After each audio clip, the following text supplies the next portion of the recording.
개그우먼 홍진경 씨가 이런 말을 해서 화제가 된 적이 있었습니다. 행복이란 자려고 누웠을 때에 마음에 걸리는 게 하나도 없는 것이다. 이런 말을 해서 화제가 되었던 적이 있었습니다. 여러분 행복에 대한 이 정의가 좀 공감이 되십니까? 행복을 여러 가지 방법으로 설명을 할 수 있겠지만 행복에 대해서 좀 보편적으로 공감을 불어일으킬 만한 그러한 설명이 아닌가라는 생각을 해보았습니다. 그런데 사실 이제 댁에 가셔서 예배가 끝나고 다 주무실 거잖아요. 그런데 누우셨을 때 밤에 자려고 누웠는데 아무런 걱정, 근심, 고민이 없는 분은 아무도 없으시리라라고 생각합니다. 왜냐하면 당장에 조금만 생각을 해보면요. 나의 상황과 나의 형편은 괜찮다 하더라도 우리 부모님이 조금 아프시거나 부모님과의 관계가 좋지 않거나 아니면 부모님 간의 관계가 좋지 않거나 할 수 있는 것이고, 자녀가 속을 썩이거나 자녀와의 관계가 또 좋지 않거나, 혹은 또 지금은 괜찮은데 노후가 준비가 전혀 되어 있지 않아서 막막하거나, 그 외에도 이처럼 해결해야 할 문제들이 마치 지구를 돌고 있는 위성들처럼 우리 삶의 주변을 계속해서 맴돌고 있기 때문입니다. 설교를 준비하면서요, 제가 통계 자료를 한번 호기심에 찾아봤는데요. 우리 사회에, 이 나라의 사회에 불면증 환자가요, 지난 5년 동안 몇 프로가 증가한지 아시나요? 지난 5년 동안 우리나라 한국에 불면증 환자가요, 밤에 잠 못 드는 분들이 28%가 증가했다고 합니다. 불면증 환자가 그렇게나 가파르게 증가한 이유를 여러 가지로 설명을 해볼 수 있겠죠. 그런데 근본적인 이유는요, 마음속에 있는 걱정과 근심 때문일 것입니다. 여기 계신 분들 중에서도 지금도 여전히 불면증으로 고생하고 계시는 분들도 있으실지 모르겠고, 또 지금은 괜찮으시더라도 과거에 좀 잠을 못 드시고 불면증으로 고생하셨던 분들도 아마도 있으시리라 생각을 합니다. 그런데 걱정, 근심의 그 근원을 가만히 살펴보면요, 결국 그 끝에는요, 오늘 설교의 주제인 두려움이 있습니다. 두려움. 그렇다면 우리는요, 언제 두려울까요? 왜 두려울까요? 1차적으로는 나의 예상과 나의 통제 범위 밖에 있는 일들 때문에 우리가 두려움을 느끼는 것이죠.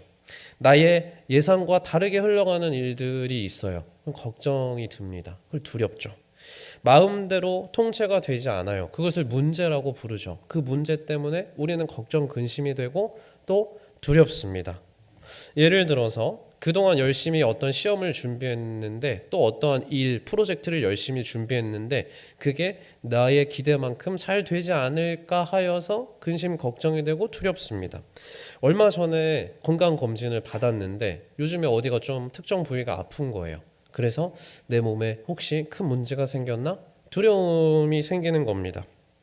이제 이사를 가야 되는데 집값이 너무나 많이 올라버린 거죠. 너무나 많이 올라버린 부동산 가격 때문에 내가 갈 데가 없구나. 내 통장을 바라보니까 너무 이제 없는 거죠. 너무 이런 상황과 현실 때문에 또 두려운 겁니다. 자녀를 보니까요, 속만 썩이고 앞가림을 보아하니 잘 못할 것 같아요. 그래서 이 앞날에 미래가, 이 아이가 과연 이 사회에서 적응을 해서 사회의 일원으로, 구성원으로서 제 역할을 하면서 살아갈 수 있을까? 그게 걱정이 되어서 근심이 되고, 또 자녀를 바라보면서 또 두려움이 생기기도 하는 겁니다. 그런데요, 여러분, 여태까지 제가 이렇게 예시를 들었는데 눈치를 채셨겠지만, 우리 인생에서 제가 말씀드렸던 이러한 삶의 문제들이 말끔하게 사라지는 날은요, 단연코 분명히 없을 것입니다. 우리가 하나님 앞에 갈 때까지 우리는 계속 문제를 달고 살 거예요. 저주가 아닙니다. 그냥 현실에 대한 이야기를 드리는 거고요. 그리고 설령 겉으로 보이는 삶의 문제들이 다 해결된다라고 하더라도요, 본질적인 문제가 있어요. 죄의 문제가 있죠. 그로 인한 죽음, 그로 인한 사망, 그러한 그것과 같은 이 존재론적인 문제는 도저히 우리가 스스로 해결할 수 없기 때문입니다. 그래서 우리는 불안해요. 이 말의 의미는요, 결국에 사람이라면 누구나 인간 존재 자체가 원래 불안하다라는 이야기입니다. 성경이 그 이야기를 해주고 있고요. 원죄로 인하여서 누구나 예외 없이 우리는 죽음, 가만히 놔두면 사망, 죽어서 망하게 되는 길로 나아갈 수밖에 없는 형편이기 때문에 인간 존재 자체가 근원적으로 원래 불안할 수밖에 없다라는 것입니다. 그래서 태초부터 영원까지 계시는 하나님과 함께하지 않는 사람들, 영혼까지 함께하는 분과 붙어 있어야 불안하지 않을 수 있는 것이죠. 그래서 사람들은 자신들이 가지고 있는 이 본질적인 두려움, 누구나 사람은 두렵다고 말씀드렸잖아요. 그래서 이 두려움의 문제를 해결하기 위해서, 떨쳐내 보기 위해서 스스로 우상을 만듭니다. 그래서 열심히 우상을 섬기면서 이 땅을 많이들 살아가게 되죠. 또한 자기를 늘 확장시키고 늘 나 스스로를 강하게 해야 돼, 강화시켜야 돼, 인정받아야 돼, 칭찬받아야 돼 하는 그 강박 가운데 두려움에 떨게 되기도 합니다. 그런데 오늘 읽은 본문에서는요, 예수님께서 정말로 누구를 두려워하고 누구를 두려워하지 말아야 하는가에 대한 이야기를 말씀을 해주고 계십니다. 먼저 누구를 두려워하지 말아야 하는가에 대해서 오늘 말씀 12장 4절에서 말씀해주고 계십니다. 우리 4절 말씀 함께 읽어보겠습니다. 내가 내 친구 너희에게 말하노니 몸을 죽이고 그 후에는 능히 더 못하는 자들을 두려워하지 말라. 아멘. 누구를 두려워하지 말라고 말씀하시죠? 몸을 죽이는 자들을 두려워하지 말라고 말씀하고 있습니다. 여기서 예수님께서 당시 상황에 비추어 말씀하셨던 몸을 죽이는 자들은요, 앞선 구절인 12장 1절에 등장했던 예수님을 구세주로 믿고 따르는 그 제자들을 핍박하고 못살게 굴었던 바리새인들을 의미합니다. 1차적으로는요. 예수님은 이 바리새인들의 권세나 핍박을 두려워하지 말아라 라고 제자들을 향하여서 말씀하고 계십니다. 예수님께서는 이들에 대하여 말씀하시면서 뭐라고 설명하셨죠? 몸만 죽일 수 있고 그 후로는 더 못하는 자들이다. 그러니 두려워하지 말아라 라고 말씀하십니다. 그런데 잘 생각해 보시면요, 이 말씀이 듣기에는 되게 좋은데요, 냉정하게 한번 생각을 해보시면 우리의 걱정과 근심, 우리의 두려움의 대부분은요, 우리의 몸에 대한 것들이에요. 육신에 대한 것들을 대부분 많이 두려워합니다. 그리고 몸을 죽일 수 있는 자들, 우리의 몸을 죽이겠다고 달려들고 위협하는 사람들이 사실은 두려운 게 우리의 솔직한 심정일 것입니다. 만약에 누가 우리를 때려요, 누가 우리를 핍박해요, 우리의 마음을 아프게 해요, 그 상대를 피하고 싶죠. 그 상대를 두려워서 다시 마주하기 싫은 것이 우리의 솔직한 심정일 것입니다. 하지만 예수님께서는요, 분명하게 말씀하셨어요. 몸을 죽이고 그 후에는 능히 더 못하는 자들을 두려워하지 말아라 라고 말씀하십니다. 여기서 신앙생활을 진지하게 생각하고 신앙으로 일상을 살아가 보려는 우리들과 또 하나님, 예수님께서 우리에게 주시는 이 말씀, 이상이죠. 그러니까 이상과 현실 사이에서 너무나 큰 차이, 괴리가 발생하게 됩니다. 너무나 높은 수준의 믿음을 요구하시는 우리 예수님과 여전히 믿음이 연약하여서인지 이 땅에서의 삶을 걱정하고 살아가는 우리들 사이에 엄청난 격차가 발생하게 된다라는 것입니다. 하지만 우리 예수님께서는요, 이 엄청난 차이, 엄청난 격차를 그냥 없는 척 하시고 믿음 없는 우리에게 너무나 터무니없는 믿음을 요구하시는 분이 아니시죠. 예수님은 우리를 너무나 잘 아시니까요. 말씀을 찬찬히 들여다보시면 예수님께서 왜 우리에게 몸을 죽이려고 하는 자들을 두려워하지 말아야 하는가에 대하여서 두 가지 이유로 설명하고 계십니다. 첫 번째 이유가 4절에 등장합니다. 4절 말씀을 보시면 처음이 이렇게 시작하죠. 내가 내 친구 너희에게 말하노니, 그리고 마지막으로 두려워하지 말아라 라고 말씀하십니다. 우리가 몸을 죽이는 자들을 두려워하지 않아야 하는 이유는, 첫 번째 이유는요, 예수님께서 우리를 친구 삼아 주셨기 때문입니다. 그렇다면 누가 예수님의 친구일까요? 누가 예수님의 친구입니까? 요한복음 15장 14절에서는요, 이렇게 말씀합니다. 우리 같이 읽어볼까요? 너희는 내가 명하는 대로 행하면 곧 나의 친구라. 아멘. 예수님은 예수님의 말씀대로 따르는 제자들에게 그 제자들의 친구가 되어주시겠다라고 말씀하셨습니다. 예수님께서 제자들에게 친구라고 직접적으로 부르신 것은요, 사복음서에 딱 2번 등장합니다. 먼저 요한복음 15장 15절을 보시면, 한번 띄워주시면, 친구라는 표현이 등장합니다. 이제부터는 너희를 종이라 하지 아니하리니 종은 주인이 하는 것을 알지 못함이라. 너희를 친구라 하였노니 내가 내 아버지께 들은 것을 다 너희에게 알게 하였음이라. 아멘. 요한복음에서는 예수님이 하나님 아버지로부터 예수님께서 들으신 것들을 제자들에게 내가 너희에게 다 알게 해주셨다라는 의미에서 친구라는 표현을 사용을 하셨습니다. 그리고 오늘 본문 말씀인 누가복음 12장 4절에서도 친구라는 표현이 또 나왔었죠. 내가 내 친구 너희에게 말하노니. 결국 요한복음과 누가복음에 나오는 친구와 관련된 이 말씀들을 살펴보았을 때 예수님께서 결국에 친구의 어떤 의미를 담으셨죠? 사랑과 관심을 주는 대상이라는 의미에서 친구라는 단어를 사용하셨음을 우리가 방금 말씀을 통하여서 확인을 했습니다. 진실하게 예수님을 따르는 제자들을 예수님께서는 친구라 불러주셨고 친구 삼아주셨고 사랑으로 그 친구들을 내가 보살필 터이니 너희는 두려워하지 말아라 라는 말씀인 것입니다. 두 번째로 우리가 몸을 죽이는 자들을 두려워하지 말아야 할 이유에 대해서 6절과 7절에서 오늘 말씀에서 말씀해 주고 있습니다. 우리 함께 읽어보겠습니다. 참새 5마리가 두 아사리온에 팔리는 것이 아니냐. 그러나 하나님 앞에는 그 하나도 잊어버리시는 바 되지 아니하는도다. 너희에게는 심지어 머리털까지도 다 세신 바 되었나니 두려워하지 말라. 너희는 많은 참새보다 더 귀하니라. 아멘. 여기서 참새는요, 왜 이 말씀을 보시면서 예수님께서 왜 이렇게 참새를 못 살게 굴까? 하나님이 만드신 참새도 창조물인데 왜 이렇게 참새를 비하하시나 생각하실 수도 있는데 그런 의미가 아니라 그냥 아주 보잘것없고 작은 새를 비유한다라고 보시면 되겠습니다. 이 참새 5마리가 한 마리가 아니라 5마리가요 두 아사리온에 팔렸대요. 이 아사리온은 당시 로마의 화폐 단위에서 가장 작은 단위였죠. 그리고 한 아사리온은 잘 아시다시피 노동자의 하루 품삯에 해당했습니다.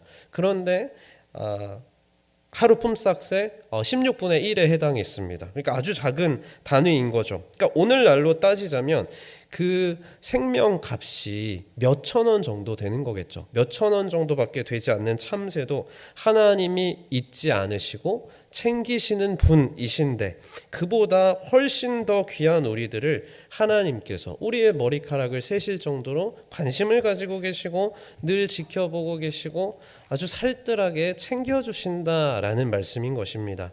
이 말씀의 의미는요, 결국에 우리 하나님께서 죽음 이후의 삶뿐만 아니라 우리가 이 세상에서 살아가는 오늘날의 현실의 문제에 있어서도 하나님께서 분명히 관심을 가지고 계시고 지켜보고 계시고 필요에 따라 세심하게 챙겨주신다라는 말씀인 것입니다.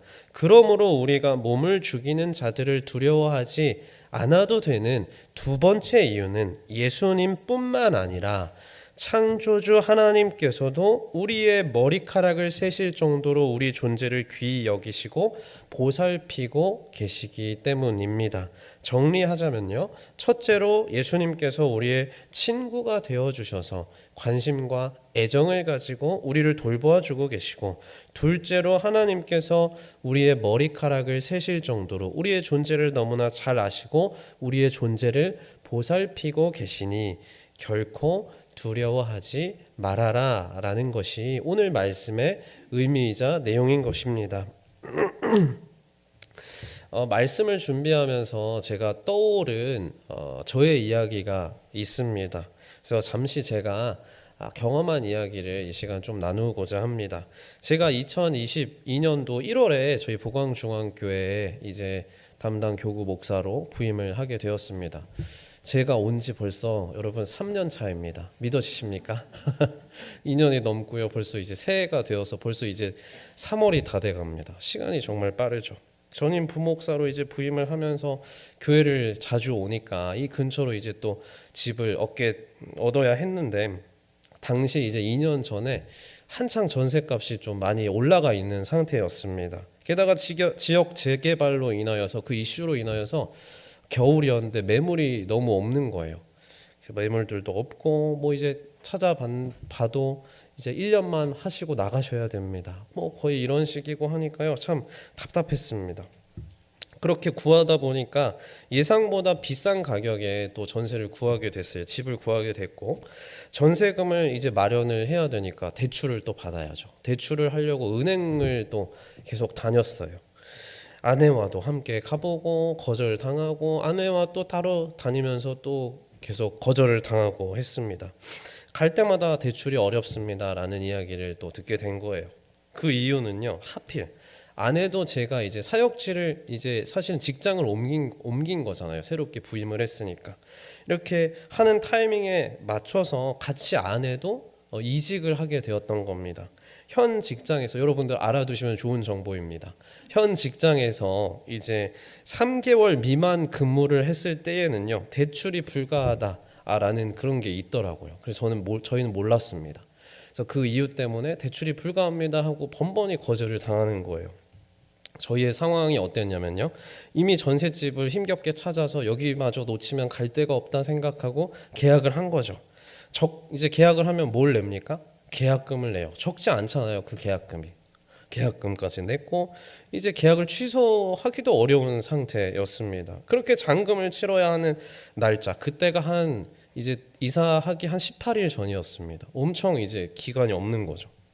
잔금을 치러야 하는 날짜, 이사 날짜는 다가오고 있고, 대출을 받지 못하면 이제 이사는커녕 모든 일정들도 꼬이는 거는커녕 그것뿐만이 아니라 이제 계약금까지도 이거 날릴 수도 있겠다 하는 생각에 당시에 밤잠을 조금 설쳤던 기억도 납니다.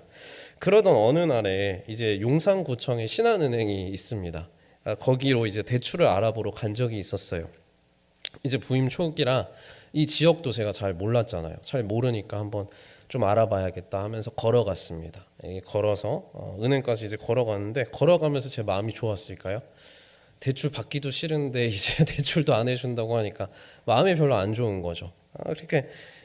그렇게 가면서 이제 하나님 좀 잘 해결해 주세요 하면서 기도하면서 걸어갔죠. 근데 갔는데, 여러분 용산구청 가보셨죠? 용산구청이 어마어마하게 큽니다.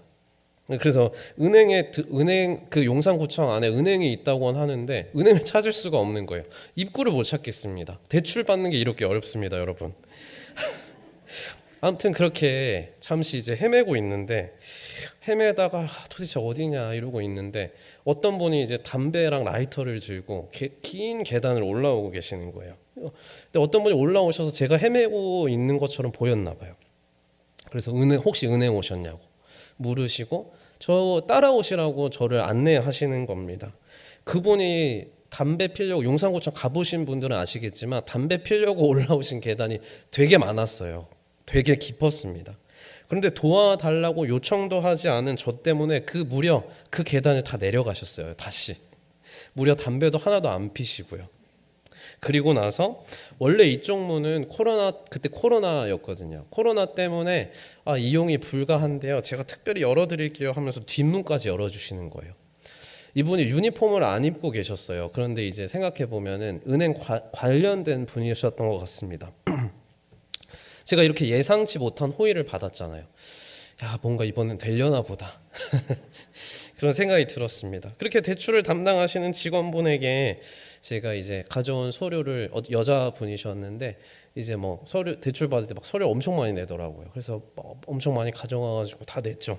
저의 사정을 말씀드렸는데 급하다, 꼭 해야 됩니다 이렇게 말씀을 드리니까 서류를 다 보시더니 목사님이시네요. 제가 보광중앙교회 재직증명서까지 또 냈었거든요. 그러니까 목사님이시네요 그러시더라고요. 결국에 이렇게 계속 보시더니 대출이 가능할 것 같습니다 이렇게 얘기를 하시는 거예요. 최대한 기한이 얼마 안 남아 있었는데 기한도 맞춰보겠습니다. 꼭 맞춰드릴게요. 뭐 이제 제가 몇 번이나 확인을 했거든요. 그 기한에 맞춰야 되니까. 네, 긍정적인 답변을 주셨습니다. 그리고 실제로 그분이 이제 서울시에서 하는 최저 금리 대출을 알아봐 주셔서 저희가 결국에 당시에 지금은 그런 금리를 찾아볼 수가 없지만 최저 금리로 무려 1%의 금리로 그때 당시에 대출을 받을 수가 있었습니다. 저는요 그 날에요 제가 이렇게 뭐 이렇게 길지 않게 말씀을 드렸는데 그 날 걸어갔던 길과 만났던 분들과 그분들의 얼굴 이런 것들이 제가 그렇게 기억력이 좋지는 않은데 그날의 이러한 상황과 흐름이 다 생생하게 기억이 납니다. 제가 믿는 예수님께서 저와 친구가 되어 주셔서 모든 이 대출의 과정과 발걸음들을 인도해 주셨구나. 때를 따라 돕는 은혜로 하나님께서 좀 낙심해 있고 불안해하고 있는 저에게 하나님의 천사들을 이렇게 때를 따라 돕는 은혜로 보내주셨구나. 크게 너무나 느껴졌어요. 그게 자연스럽게 고백이 될 수밖에 없었습니다. 여러분, 예수님께서 친구가 되어주신다라는 것이 이런 것이 아니겠습니까? 오늘 이 나눈 말씀을 기억하시면서 외롭고 두렵고 무서울 때 내 옆에 계시는 친구로 계시는 우리 예수님께 한번 말을 정말로 한번 걸어보시길 바랍니다. 은혜 받고 끝내지 마시고 한번 꼭 말을 걸어보시기 바랍니다. 문제와 상황 앞에 있으면요 우리가 매몰이 돼요. 매몰됩니다. 거기에 되게 갇히게 되는데요. 거기서 잠깐 마음의 눈을 감아보세요. 그리고 예수님께로 마음을 집중해 보시기 바랍니다. 친구 되신 예수님께서 따스하게 건네시는 그 평안, 그 샬롬이 우리와 반드시 함께할 것입니다. 참새보다 귀한 우리를 돌보시는 그 하나님의 선하신 인도하심이 반드시 우리와 함께할 것입니다. 여태까지 무엇을 누구를 두려워하지 말아야 하는가에 대하여 나누었는데요. 그렇다면 우리는 또 누구를 두려워해야 하겠습니까? 5절 말씀 우리 같이 읽어보겠습니다. 마땅히 두려워할 자를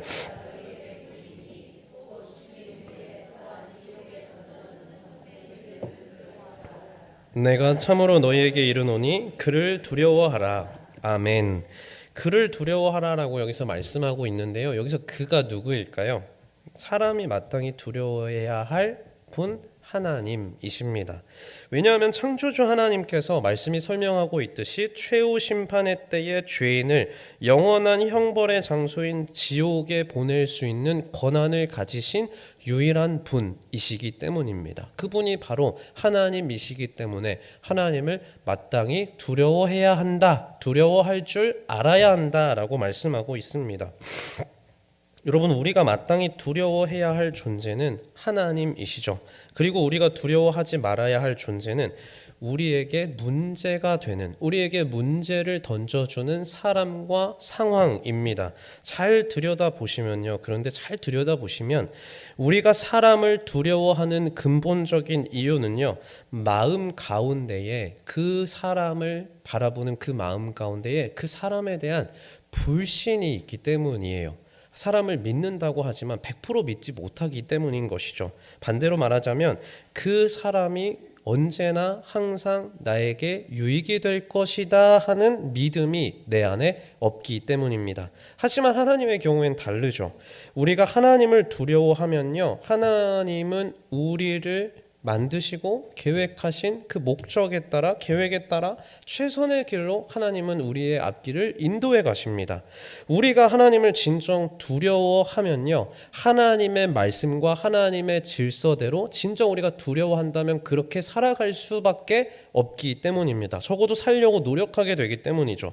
반대로 우리가 하나님을 두려워하지 않으면 우리는 자연스럽게 죄인의 자리에 설 수밖에 없습니다. 하나님을 두려워하는 사람은 하나님이 정하시고 인도하시는 그 선의 자리에 서려고 애쓸 것입니다.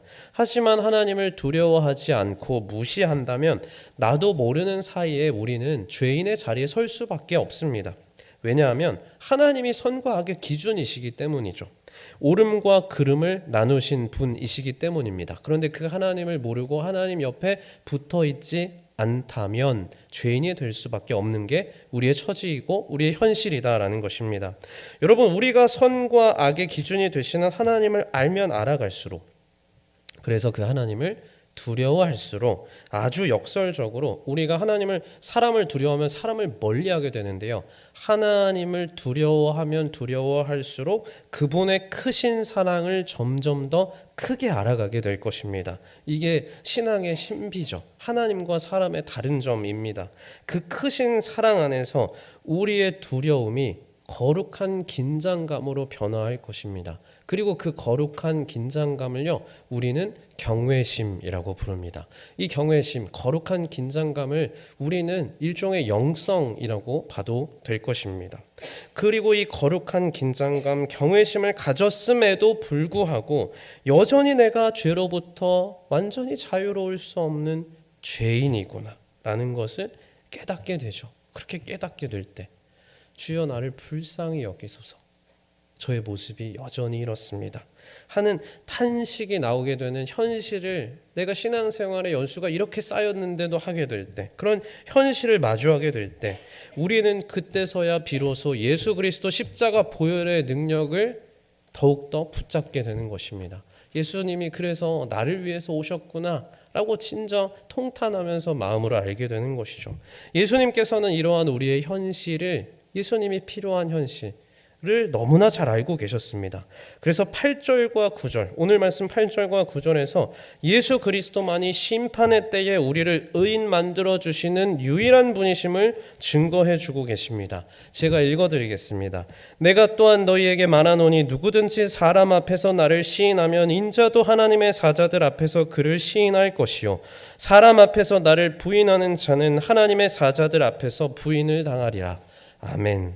예수 그리스도를 우리의 유일한 구세주로 시인하시고 하나님을 두려워하시며 사람과 문제를 두려워하지 마시기 바랍니다. 사람을 두려워하는 마음은 아까도 말씀드렸듯이 불신이지만 하나님을 두려워하는 마음은 믿음이기 때문입니다. 하나님을 진정 두려워할 때 우리는 그때서야 비로소 사람과 문제에 대한 두려움을 이기게 될 것입니다. 우리가 스스로 우리의 힘으로 이겨내는 것이 아니라 하나님을 두려워할 때 하나님이 우리와 함께 하셔서 그 두려움을 몰아내 주신다라는 말씀인 것이죠. 오늘 말씀을 기억하시며 하나님을 두려워하여서 하나님 앞에서 그리고 사람 앞에서도 더욱더 진실하게 살아가시는 우리 모두의 앞길이 되시기를 간절히 축복드립니다.